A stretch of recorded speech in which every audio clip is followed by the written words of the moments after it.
In normal terms, everyone thought the war on Iran, short, intense, and backed by US firepower, would settle the nuclear question once and for all. It was supposed to knock out Iran's ability to enrich uranium, neutralize key military facilities, and buy Israel more time to flex unchecked in the region. But that assumption is now crumbling fast.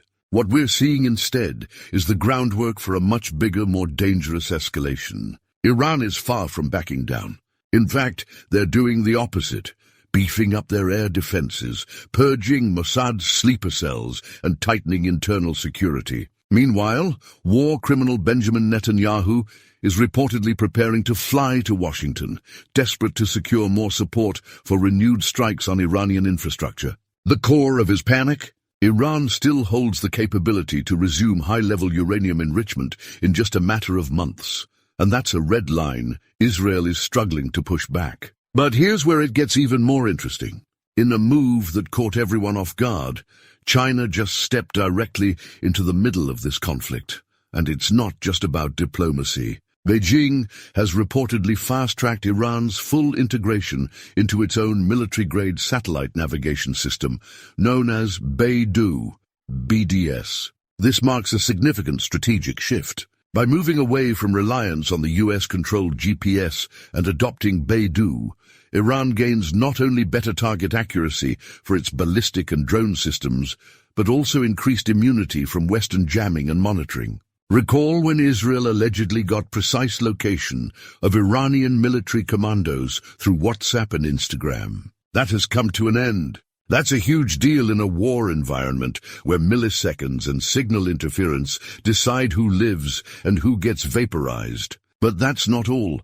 What's turning heads in Tel Aviv and Washington are unconfirmed, yet buzzing reports that over 50 Chinese fifth-generation fighter jets, possibly J-20 stealth warplanes, are en route to Iran, or, at the very least, being prepared for joint deployment or military cooperation. If true, this would fundamentally upend the air dominance that Israel and the US once comfortably enjoyed over Iranian skies. And it raises some serious questions. Is China gearing up to create a new axis of air power in the Middle East? Will these jets serve as a defensive screen for Iran's nuclear infrastructure or offensive platforms for rapid retaliation? And most critically, how will Israel react to a reality where Iranian skies are no longer easily penetrable? The transition to BeiDou is not just technical, it's geopolitical. It reflects a deeper realignment away from Western systems of control and surveillance. Mossad's digital ears and eyes may now find it harder to listen in. Iranian missile strikes, drone swarms, and battlefield coordination could soon operate under a new level of precision and secrecy. And if China is truly backing this transformation, then we may be witnessing the slow but sure death of unipolar military dominance in the region. Before we break down China's possible endgame and what a BeiDou-powered Iran means for future conflict in the Middle East, take a moment to like and share this video. Let's make sure the world doesn't miss what's coming. You see, what China is doing with Iran right now is not just about bilateral cooperation, it's a tectonic shift in the architecture of global power. The Chinese aren't making a random move here.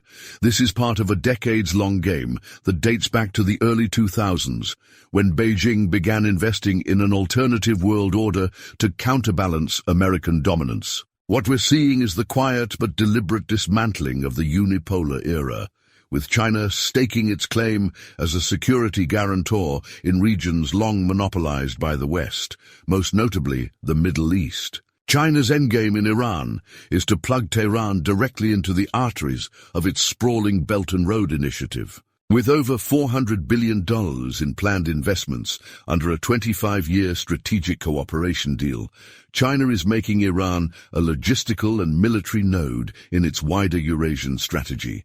This isn't just about oil or trade, it's about carving out a world where China and its allies operate free from US coercion. The agreement covers nearly everything from infrastructure to military coordination, intelligence sharing, and technology transfer. And that last part is critical, Because Iran, for decades under sanctions, has always needed external tech support to modernize its weapons systems and digital warfare capabilities. China is now stepping in where Russia once dominated, giving Iran access to innovations that were previously out of reach. This isn't about charity. Beijing understands that a strong, sovereign Iran acts as a bulwark against Western military expansion near China's western frontier. A weakened Iran, toppled or neutered by US or Israeli strikes, would represent a massive strategic loss for the Chinese empire in the making. Then comes the game changer, the integration of China's BeiDou navigation system into Iranian military operations. For most people, BeiDou might sound like just another version of GPS, but for militaries, it's an encrypted dual-band high-precision lifeline. Unlike GPS, which is owned by the United States and can be limited, jammed, or monitored, BeiDou gives Iran a secure, independent channel for everything from missile guidance to troop navigation. Historically, one of the biggest vulnerabilities in Iranian missile and drone strikes has been accuracy. American GPS jamming or spoofing has led to failed launches and missed targets. But with BeiDou in play, Iran's missiles, like the Khorramshahr 4 or the Sejil series, are suddenly hitting closer to the bullseye.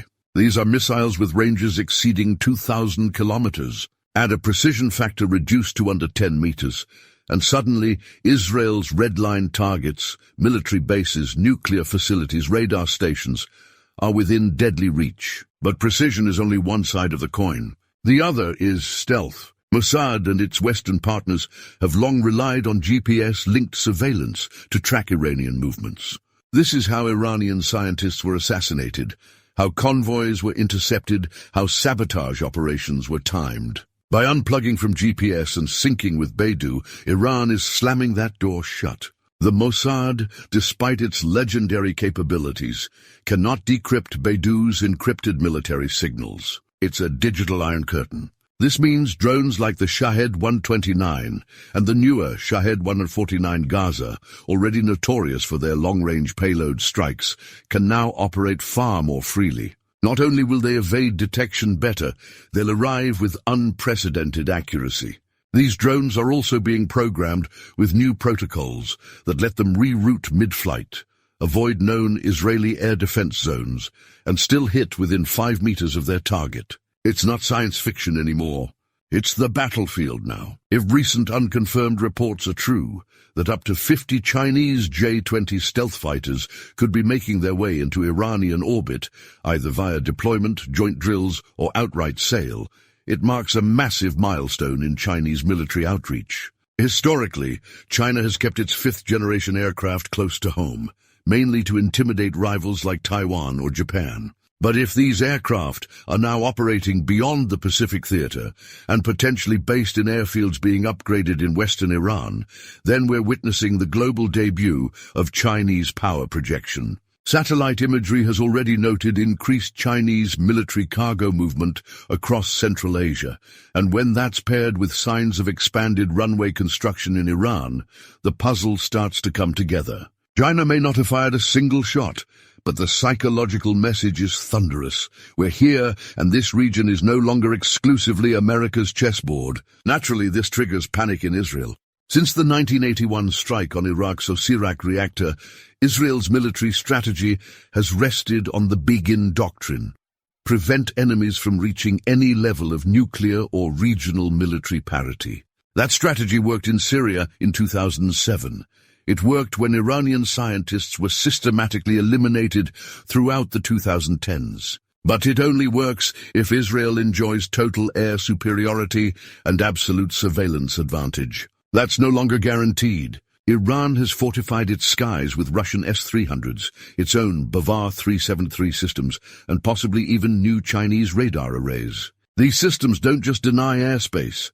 They turn every Israeli sortie into a calculated risk. Add to that the idea of BeiDou-resistant Iranian drones buzzing in and out undetected, and you've got a nightmare scenario forming for the Israeli Defense Forces. War criminal Netanyahu's administration is under increasing domestic pressure to respond, but the options are narrowing. Defense Minister Israel Katz recently floated the possibility of a preemptive campaign, not just militarily, but in cyber, assassinations, and psychological warfare. But these are old tactics in a new war. Iran's digital infrastructure is becoming more Chinese by the day. That means new firewalls, deeper encryption, and command systems independent of Western software backdoors. What's more, Iran's allies are upgrading too.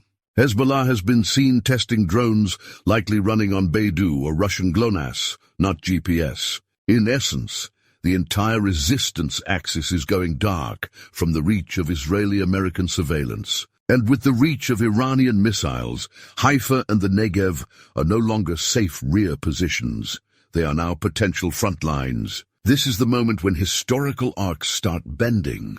We saw similar shifts during the Cold War when the Soviet Union armed Cuba or when U.S. cruise missiles found their way into Turkey and Italy. Those moves triggered geopolitical avalanches. Today, the presence of Chinese technology in Iran and possibly Chinese fighters in Iranian skies marks one of those moments. The US and Israel are being forced to consider what conflict looks like in a world where they are no longer the only players who can see, strike, and control the information battlefield. If this continues, we are looking at the slow emergence of a Chinese-Iranian military doctrine that doesn't just defend, it deters, it counters, and eventually it dominates. So what we are witnessing is not a minor shift. It's not just about one or two jets or one new navigation system. This is the unraveling of Western military monopoly in the Middle East.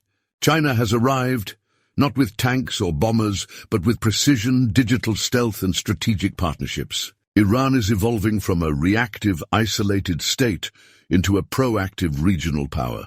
The implications are enormous. If even half of these moves become permanent, then the entire doctrine of deterrence in the Middle East must be rewritten.